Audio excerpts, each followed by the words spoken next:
Part of it talks about a reduction in the number of Ukrainian military personnel. It currently stands at 800,000, maybe 850,000. The peace proposal suggests that that should be slashed. But would that make it easier for Russia to go back and take a second bite? Because the US proposes 600,000 as the personnel cap. Also, Kiev shouldn't be allowed long-range missiles. They should stop this idea of joining NATO. And Russia should be able to keep the territory that is already taken. Let's speak to Cormac Smith, former Ukrainian government advisor.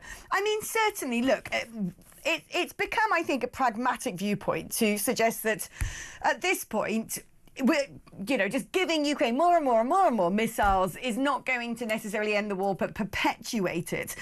But at the same time, what Trump has put forward, and he has said, look, this isn't the final document, this is a starting point. It does seem to reward Vladimir Putin for his aggression. Alex, good morning. It's always a pleasure to see you. Look, very, very briefly on your first point about giving Ukraine more and more. I've been saying for 4 years that the solution to this was to arm Ukraine to the teeth and sanction Russia back to the Stone Age. We still have not done that properly. If we had done that earlier, I think this war could have been over within 12 months in Ukraine's favour. But going back onto the main thing of this 28-point peace plan, look, details of this started leaking out around Thursday. I went out as early as Thursday and described it as the Trump-Putin so-called peace plan. On Friday, I put out a podcast where I said, and it was figuratively speaking, I said this was clearly drafted in the Kremlin and was being translated into English in the White House. One of the German newspapers of note, the Frankfurter Allgemeine Zeitung, must have been listening to me, I'd like to think, because they came out on Saturday and called it the Trump-Putin Pact. So I think what we're looking at here is this was originally being presented as a fait accompli, take it or leave it to Ukraine. And as I had predicted, there was the threat of the withdrawal of, most importantly, US military intelligence, which would be a very big problem because that's the one thing that we in Britain and Europe don't have the capacity to replace fully. I think my reading of it is the pushback from Europe, from the, as you say, the coalition of the willing, ourselves and our European friends, has been so severe that Trump's White House is rethinking it. But, I've got to say, nearly 9 years ago, when I worked for Ukraine's foreign minister, I coined the phrase, Russia lies on an industrial scale. I really don't think we're now at a point where we can trust anything which comes out of this White House, because just like the Kremlin, they also lie on an industrial scale. So, you're sort of accusing Donald Trump of lying about what the peace plan is, or lying about what his intentions are? Lying about what his intentions are, because I think it was very clear towards the end of the week that this was a plan that had been cooked up by Steve Witkoff and Kirill Dmitriev, no doubt very, very closely instructed by both Trump and Putin. So I see it as a Trump-Putin plan. It was virtually everything that Russia would wish. It would have meant accepting it, and I said that there was no way that Ukraine could or would accept it. It not only said that Russia was to keep all the land they had captured since 2024, it was importantly to give them the 25% of the Donbass or of Donetsk that they have been unable to capture in nearly 4 years.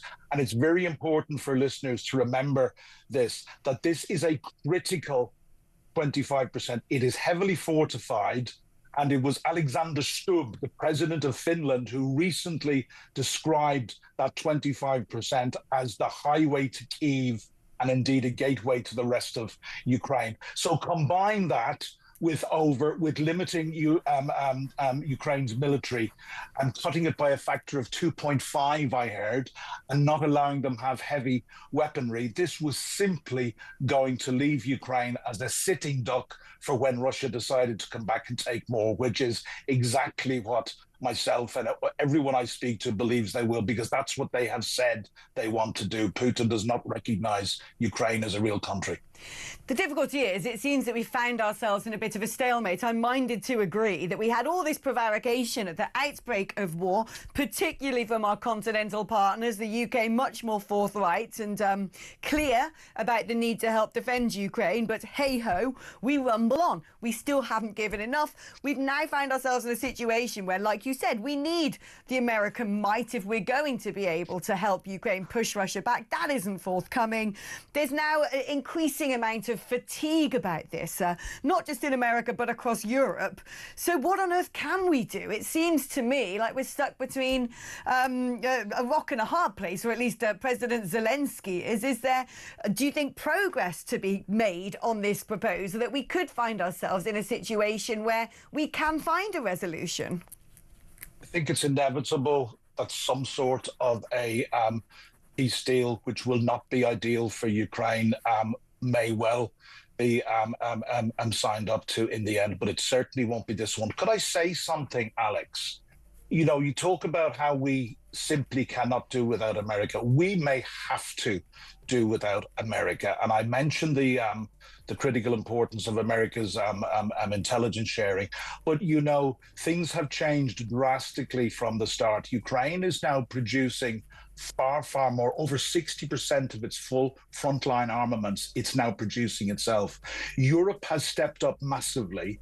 And if you will excuse me for a bit of jingoism as an Irishman, if America had the same commitment to Ukraine from the start that Britain showed, we would be in a very different place. It has been said, forget about Donald Trump for a moment, it has been said that Joe Biden looked at what Ukraine needed, gave them half and gave them slowly with handcuffs on. I've got to stop you because we've got to go to an advert break, but I totally agree with everything you say. The story's not going to end for a while, but this show is going to end in an hour, but don't go anywhere because I'm back after this.